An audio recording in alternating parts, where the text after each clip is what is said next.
National press club Islamabad के बारे में मौजूद हूँ। अहमद फराज साहब जो कि हुए हैं, लापता हुए हैं जबरी तौर पर, और अभी तक कुछ पता नहीं है उनका। उनके जो बच्चे हैं वो भी यहाँ पर मौजूद हैं, उनकी वाइफ भी यहाँ पर मौजूद है। इनसे पूछते हैं कहाँ गए आपके बाबा? मुझे नहीं पता। कब से घर नहीं आ रहे? 3-4 दिनों से। उन्हें कौन लेकर गया? कौन लेकर गया उन्हें?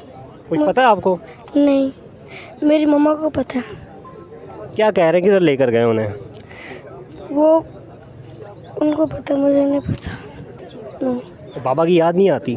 आती है। तो फिर क्या करते हो? घर में हम्म।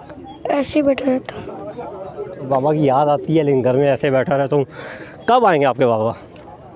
ट्यूसडे वेडनेसडे तक। ट्यूसडे वेडनेसडे तक आएंगे।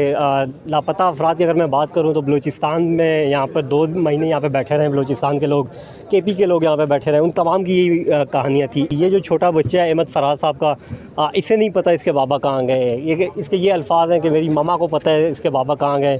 इसके ये अल्फाज हैं कि ट्यूसडे वेडनेसडे तक इसके बाबा आ जाएंगे। इससे ये नहीं पता किस जुर्म में इसके बाबा को गिरफ़्तार किया गया है, लापता किया गया है, और कुछ पता नहीं है अभी तक।